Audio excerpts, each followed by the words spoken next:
Thank you very much for the kind introduction. Matthias, you have no idea what this could possibly be, right? So let me start with a birthday present. After all, you're our birthday boy, and you announced that you'll have 60 plus 60. I hope you'll have at least another good 20 or 30 years of contributing very strongly to this field. This is from your collaborators and your many friends at Bruker. But more importantly, one of the Tim's key designers, Oliver Rater, who's also a co-author with you and others on the passive paper and so on. Oliver, do you want to speak loudly but explain briefly what you're giving to Matthias here? Yeah, that is our little Tim's baby. It's our Tim's baby. It's growing old already. It's 9 years old, and with Matthias' help, it's really growing fast and coming of age already. And yeah, many thanks, Matthias, for all the guidance and fruitful discussions we have around this analyzer. Happy birthday.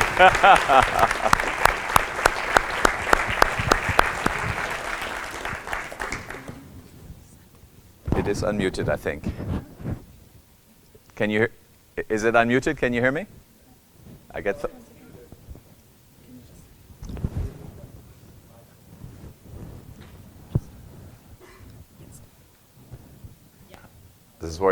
This works a lot better, yes. So Matthias, in true form, as Oliver walked away, asked about some improvements he's been asking for on this ion trap. So his birthday has not mellowed him one bit. It is truly a great honor and an incredible pleasure to be here at your birthday symposium, Matthias. And of course, it's wonderful to see so many people that I know and have known for many years, and meet a lot of new people. But yeah, Matthias and I have been friends also for about 3 decades or so. I think I first met you when you were a 2-trick pony and did some MALDI also at the EMBL in the early days before you completely went off to the electrospray direction, but maybe we'll change that up again over time. We'll see. At EMBL, and also I remember you showing a very nice picture of little Sebastian. You'll see little Sebastian. There he is. He's not so little anymore. I actually remember him at about that age. And the nice thing is, about the same age was this also not so little guy, Stefan. Raise your hand. That's my son. And these guys were friends when they were little, and then they didn't see each other for 20 years. And then you did a recent postdoc at Harvard Medical School, and we'll hear more about that undoubtedly. So that and a beer or two renewed your friendship, and it's wonderful to see the personal aspects of all this work also flourish. It's really a wonderful, friendly community here, and it's, nothing exemplifies this as beautifully as today. Other than, I like tall things and toffs, which you may have noticed in the skyline of Munich, I did also really want to acknowledge the many members of Matthias's group with whom we have worked because they're now professors somewhere, or because maybe they're recent postdocs or graduate students or still graduate students. Obviously, Matthias has had the ability to attract and promote and drive top talent. And I think yesterday, I hope you don't mind if I repeat that, it was a nice remark. You said, beyond being I say that because beyond being a brilliant scientist and a good group leader, you're also the mother of your group, and you're responsible for the career paths and the next jobs and the next postdoc or the next pharma appointment, and in some cases maybe even the next spouse or partner or so for members of your group. So Matthias takes his group leadership and being the mother of the group. I thought that was very, very sweet and very cute to a level as any responsible senior professor should. But it shows the incredible qualities as a human being that you all know and like and that we have in such high esteem with Matthias. So thank you to the many group members that some of them are in this recent picture. Of course, the group is much larger. and there's many group members that I haven't met, but it's been a pleasure and a privilege to work with many of Matthias's people as well. As he was pointing to that little TIMS device, or dual TIMS device, the little story is that I think at some point Ole had become aware that maybe one could do something with TIMS, and he said, look, you guys should talk to Matthias. He's a really good scientist. He'll figure out what this might be good for. And there's some truth to that. We had some feeling, collision cross-sections are cool. High mobility resolution is cool. You can do four-dimensional things, But it was really this combination with passive that has been explained by Florian and others earlier already that really unleashed the power of this TIMS passive combination for DDA, or now also for DIA workflows and PRM workflows and other things to come. That has made this combination sort of a little bit of a perfect match for proteomics. As mentioned in the introduction, I'm going to talk to you about Volksproteomics, for those of you who understand a little bit of German. It's not an official term anywhere, and in fact, this kind of proteomic fingerprinting that I'll talk about in most of my talk is generally never ever discussed at one of the meetings on proteomics. It is true, we do not understand in this fingerprinting mode every peak in our spectra. We don't know at the deeper scientific level what it all means, but it is an incredibly powerful fingerprinting technology that really, and someone mentioned that earlier, that really has been perhaps the most transformational technology in the otherwise very conservative field of clinical microbiology. So let me explain that a little bit, and then I'll come back to what you define as proteomics generally. So this is incredible. I'm getting a little bit of feedback. Maybe we could turn it down just a little bit. In the last 13, 14 years, this proteomic fingerprinting technology has become, and it's not just, that's something people in the field will say, has become essentially a new gold standard for better, faster, cheaper clinical microbiology identification from cultures. So it works on bacteria, it works on fungi, Candida, Aspergillus, it works on some parasites. It does not work for strain differentiation. It can give you differentiation at the species level, and it is not useful for other infectious diseases like viral detection. But for bacterial and fungal detection, it has become the routine standard methods. Today, this is already a few months old. Today, there are about 3,700 of these pretty close to a black box little benchtop mass spectrometers. It's a MALDI mass spectrometer, no chromatography involved. It's pretty easy to use. And very, very few of the people that use this black box MALDI mass spectrometer, they all know it's a mass spectrometer, but most of them really have no mass spectrometry training, and they don't need mass spectrometry training. So that's the beauty. The robustness, the ease of use, and the fact that it's doing a job, namely doing from culture, giving you fast identification with this ribosomal fingerprint, is really quite fantastic, and of course something that we should all to some extent aspire to as we want to take next generation, your type of proteomics, our type of proteomics to the clinic. Initially won't be a black box, we all know that, but over time the real measure of success is, can thousands of untrained people use it, right? Do I have to be a car mechanic today to drive my car? Do I really understand my automatic transmission or engine? I actually don't, but I can drive a car nonetheless, and these folks can drive a black box mass spectrometer. How mainstream it has become, because it really is also so cost effective, we can, from our consumables usage, we can roughly track that on this base of systems. Last year, there were about 150 million identifications. Boom, that's mainstream. That's really routine use. That has really been routinely adopted. One other thing that's really noteworthy about this MALDI biotyper solution for bacterial identification, it is a biological anomaly in that it can claim somewhere around 40 parents. I don't know how that works with X and Y and exactly what the relative contributions is and what's inactivated, Angus. Maybe you can study that at some point.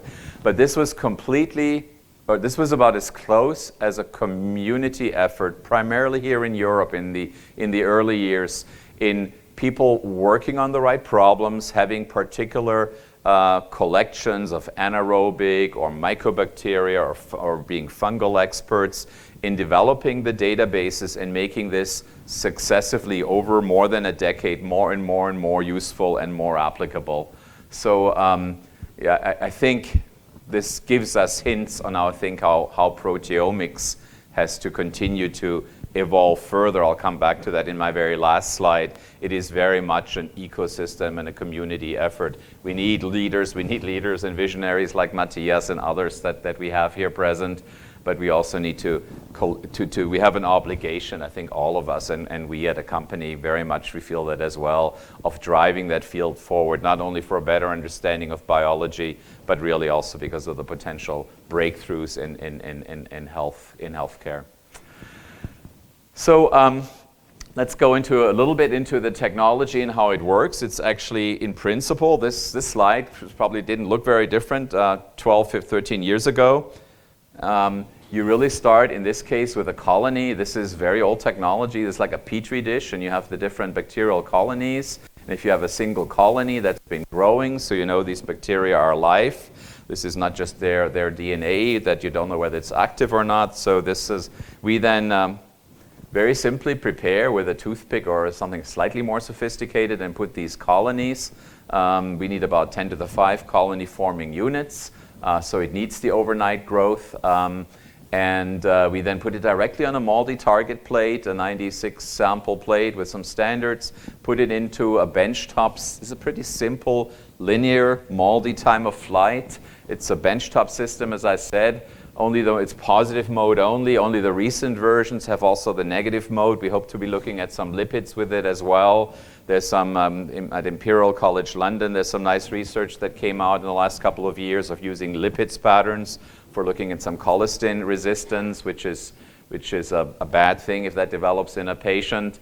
But primarily it is used a positive, linear, pretty simple, pretty straightforward mass spectrometer. And then really the mass spectrometer today is probably 10% of that solution. Sorry to say, most of us are card-carrying mass spectroscopists. Really then it's in the databases, in the consumables, in the assays, and of course in the regulatory approvals for the solution. So that's what we identify. No, I hit the wrong button. There were previous approaches. We were not the first to do that. There were people that were doing that on lower M/Z ranges, and those tend to be very susceptible to growth conditions and environmental conditions, so therefore they were not stable, they were not suitable for a robust diagnostic method. Only when we looked at small to medium-sized proteins, which turn out, for those that have been studied, to be primarily pretty high abundant microbial ribosomal proteins. I call this a poor man's genotype, but of course we all know that there's a lot that happens at the proteomic level and in between at the transcriptional level. Nonetheless, these patterns are very, very robust, very species but not strain specific. You take a simple positive multi-TOF mass spectrum that is, it's not a quantitative process. You really just look at somewhere between 40 and 60 peaks and you pretty much look at their presence or absence. And look at the intensity distributions a little bit, but it's not a quantitative technique. It's a qualitative identification technique. And you get a molecular fingerprint. And it turns out that these are very, very good for identification. Traditional biochemical methods could maybe identify several dozen different species, or maybe even hundreds if you really push the envelope. In this case, in this very fast method, with first fast time to result in microbiology, with infections raging, is obviously very important. It turns out that we today can look at about 3,000 species, and we have about 7,500 entries or so. For some species, within a species, there's some heterogeneity, as you can appreciate. So some species are best covered with multiple entries, but about 3,000 species, over 7,000 entries. By the way, it's not a numbers game, it's a quality game. It wouldn't be hard at all to have a library with 100,000 entries, but it probably would not be robust and carefully curated and quality controlled for robust diagnostic use, getting CE IVD marks or US FDA clearance and so on. There's some specialty libraries on fungi, mycobacteria, and things that we don't need to go through. But this is what the technology can do, and of course that is very close today to a universal method.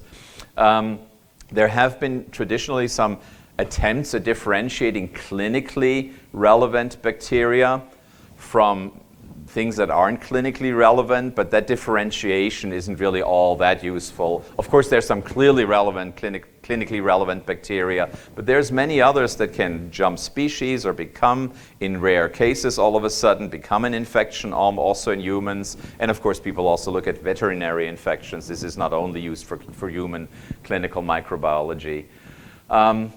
The time to result after you do the overnight culture, traditionally identification has taken another day or two along with susceptibility testing, faster time to result and much lower cost, and then this nearly universal coverage, better, faster, cheaper, have been an easy to use robustness, I would add that as well, have really been the reasons why this technology in a field that most of us in the proteomics, core research proteomics field wouldn't have necessarily expected, has become so successful in this field of clinical microbiology. So it is actually about as specific as sequencing. When we do FDA claims, the FDA asks us, well, make sure you have the sequence, compare it with a sequence. I can't always explain it to you, but sometimes the correlation, even with a biochemical method, is stronger for the proteomic fingerprint. So it's not that sequencing is always the best technique for specificity, followed by proteomics and then biochemical techniques. They're almost equivalent. I'm not entirely sure why, but that's what we've observed empirically in pretty large-scale clinical trials. Of course, if you need fast time to results, which is really crucial, and a technique, you know how much sequencing costs, even if you don't do whole genome sequencing.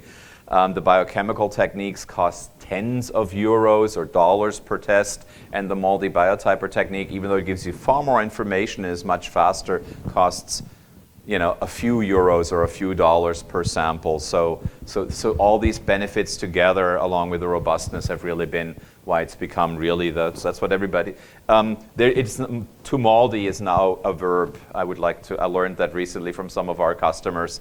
When infectious disease doctors come in the morning, oh yeah, MALDI that.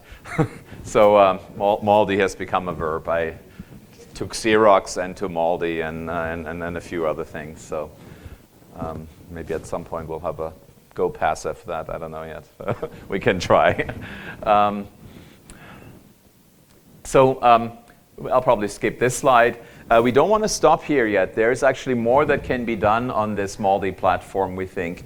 And one of the biggest differences we could make in healthcare is obviously if we, in sepsis, you may all be aware of that. And by the way, if you're young and have a great immune system, your statistical chance of dying of a hospital-acquired infection or maybe an infection, a bloodstream infection that you may acquire from a gardening accident or whatever it could be, it's clearly just about the largest scale preventable cause of death for all of us in any continent.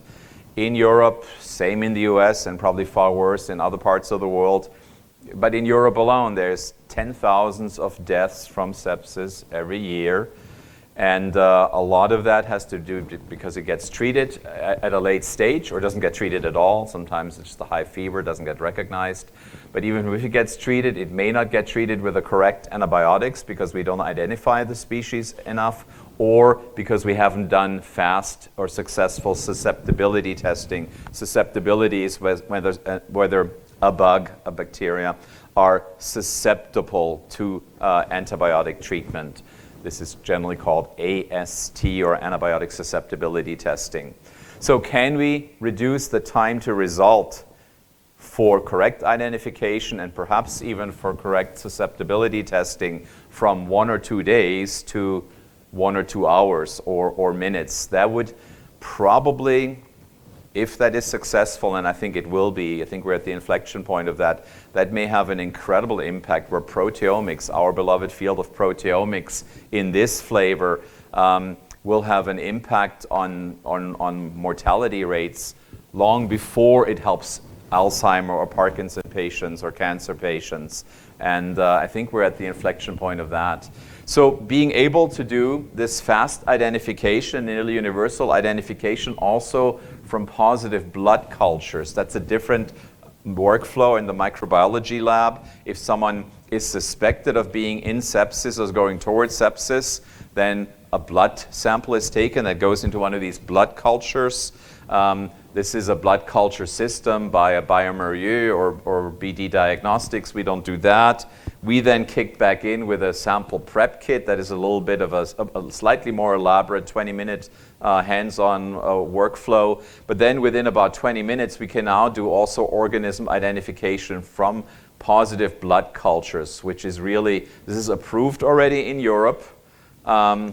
You can get in about 20 minutes after one of these blood cultures turns positive, you can get identification. Does that matter? Years ago, I'm a mass spec guy, or an NMR guy.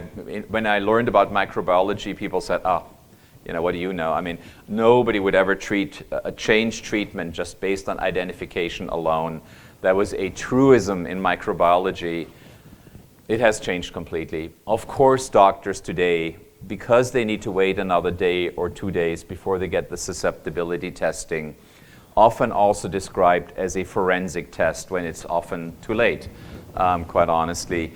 If the identification, the rapid identification from positive blood culture pretty clearly tells an infectious disease doctor, wow, these broadband antibiotics that you're using are not likely to be applicable or clearly not applicable to to the bacteria you just identified, they will, and the most recent, more anecdotal data, this hasn't been fully published yet in a statistically meaningful way, seems to indicate that 1/4 to 1/3 of infectious disease doctors, based on ID only, rapid ID, will change therapy.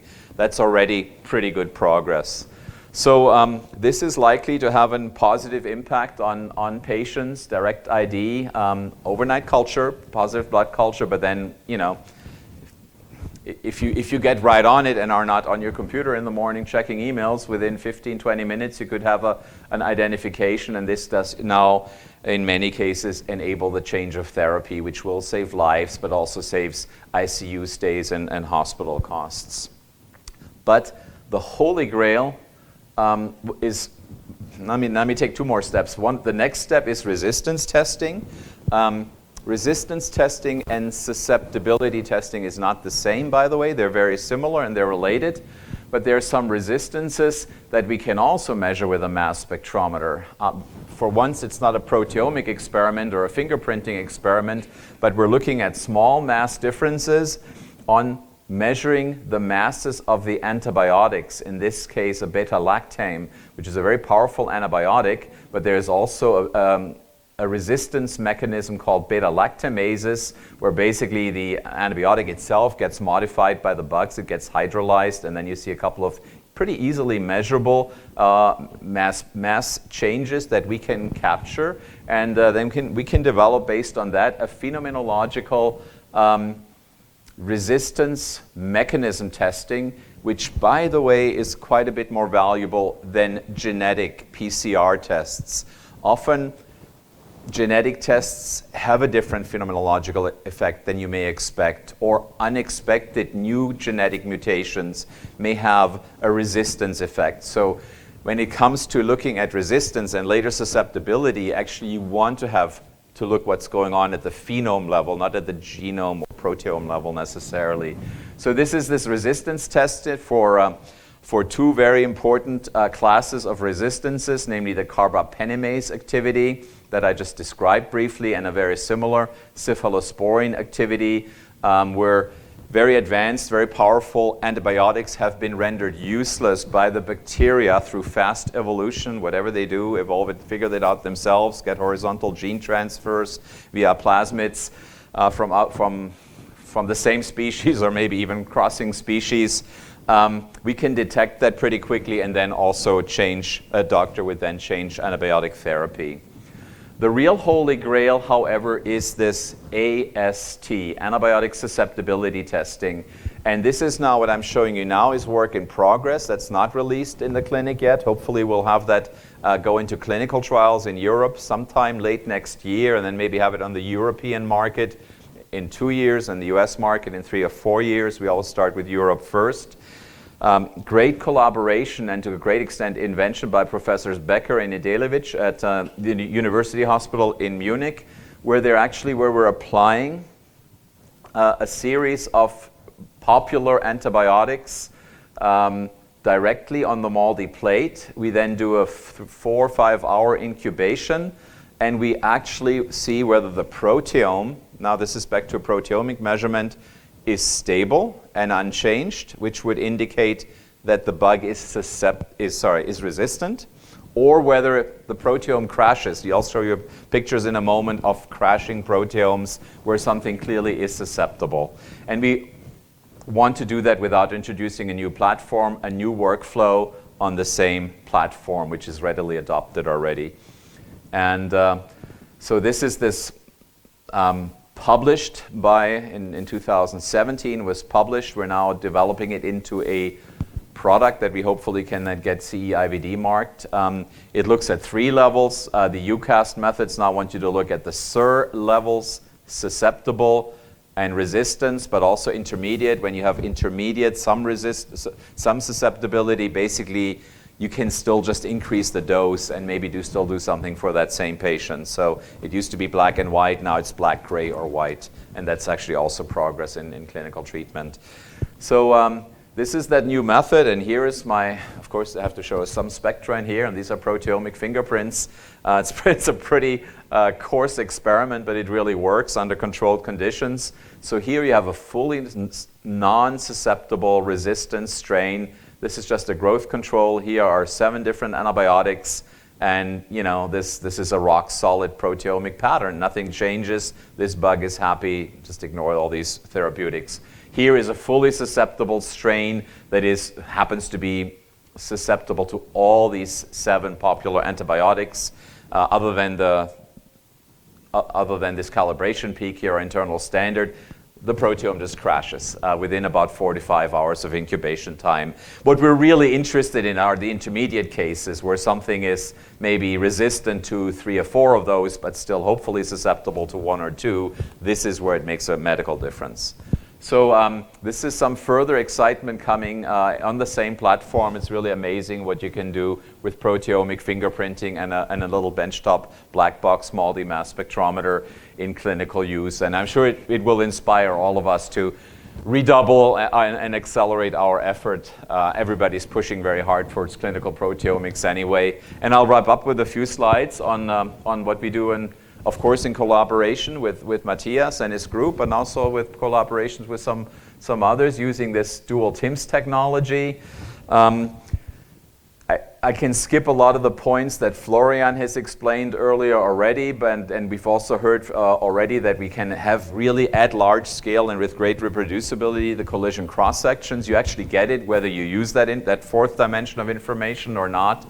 And it is really, really useful for greater data completeness, for machine learning, also incredibly useful for lipidomics and metabolomics, and maybe in the future also for intact proteins and cross-linking. Right now it has been primarily applied in bottom-up proteomics identification and quantification. This is a little bit the history. The history goes back even further. Even before TIMS, we worked on the impact and some other things. But Matthias really made that very big conceptual jump that this parallel accumulation serial fragmentation in combination with this dual TIMS device would have great potential, and then proved in a dynamic experiments in around UPO 2017 in Dublin, when we launched this, that for DDA proteomics this was really hugely beneficial, 50-fold time focusing, sensitivity, but also therefore you could continue to go with the high speed of time of flight and do throughput proteomics and still have very robust data. So we acknowledge all the collaborators, and of course this is only a selection of some of the most important publications, but there's many others. So this was very much, I think this will have, you and your group here have again made a very big impact on this flavor of proteomics. You've also contributed to many other areas. I will skip this slide because Florian already described it earlier. This is how all of this works with a dual TIMS analyzer, and then eventually the MS-MS TOF analyzer. And I'll skip through some of the special effects. You all probably remember the paper by Matthias and others where he was advocating for the rectangular strategy in biomarker and diagnostics development.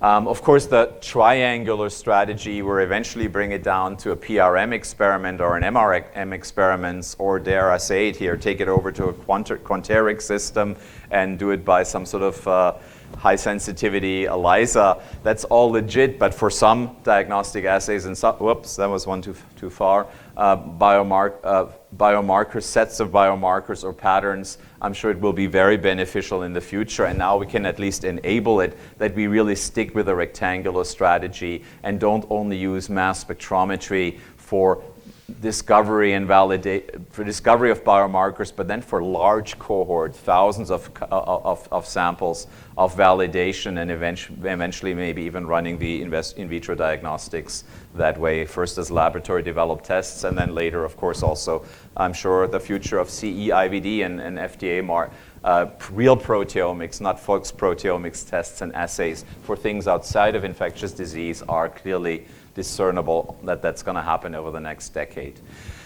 This dia-passive development that we've launched this year has been a group sport. Obviously, Hannes Röst and Ben Collins are not here. Some of my colleagues are here, but Rudy Ebersol is here. Rudy and Matthias must have had a chat there at some point where one was always saying swath and dia, and the other one was saying no, DDA, and then at some point they settled their differences. Rudy is smiling back there over a beer. I'd hope to hear how that conversation went, but you combined forces and said, wow, maybe the combination of dia-passive is really cool, and we've been, this was then redirecting our efforts at the company, and together with this team, and sorry if I didn't mention every single name, of course other team members, including other team members of Hannes Röst at the University of Toronto, we're working on that, and and this is pretty much the slide I want to conclude on. I just wanted to make a few points here. So first of all, I think self-critically, if we look at NGS and what next generation sequencing has done and how that has evolved, and about more than a decade ago, how it became low-cost reproducible, I would call it industrialized, that field has grown incredibly. I looked something up, namely Illumina, 13 years ago, they bought Solexa, which ended up being their NGS business, and at the time they justified it to their investors and said NGS will be big someday. Someday it will be a $1 billion market. Does anybody know what the numbers are out there? What all of NGS, not only instrumentation, but consumables, software, content.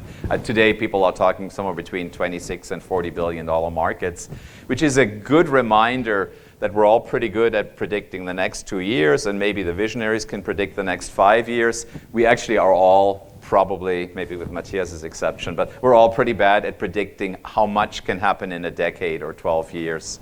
So it's a nice reminder. It's encouraging. I think proteomics, driven by Orbitraps, driven by timsTOF, driven by chromatography, from Evosep to other approaches, and of course sample prep and software and many things that I won't mention here right now. I think together as an ecosystem, we really have the opportunity to where I think we are at an inflection point right now to maybe get on a track where NGS was maybe 15 years ago and then really took off as it became a large-scale opportunity. I don't need to convince you that enzymes, that's where the rubber hits the road. So it's not that proteins or proteomics is, in terms of health and disease biology, is less important than NGS. It just simply wasn't as available as next-generation sequencing or now RNA-seq. But I think we're at that inflection point where that will be the case. And the many, many drivers that I won't even mention here right now, I invite you to read some of them. Most of them have been mentioned. Others will still be mentioned, including single-cell biology, where single-cell proteomics is needed. I think will be a driver to making this field significantly, dramatically more important over the next 10 years. And that's not only starting in year 8, but I think that's already happening. I predicted here that it might double. You can ignore that. I don't know. I think it'll do a lot more than double over the next 10 years. It may not become as huge as next-generation sequencing, but I think it will become a major clinical pharma, single-cell biology, and of course a lot of from intact to figuring out individual proteomic barcodes that we've now all learned about, a new barcoding technique that comes from Albrecht's lab. I think there's many, many opportunities. And so my very last remark is that I thought Matthias looked really cute with that white bow tie there. that and the outfit there, that looked good on you. And if we as a field continue to drive the relevance of proteomics in science and of course in healthcare and disease biology further, when we all meet here again in 20 years, 60 years, I don't know, but in 20 years, I hope you'll all be here and we'll celebrate Matthias's another big birthday. And you'll have to keep going and contributing to the field. You're not off the hook here anytime soon. So when we meet here, maybe there'll be another picture that someone can show where Matthias and maybe others were on some ticket with a white bow tie. I think the field would deserve it. And of course, Matthias is one of the leaders in this field. So thank you very much.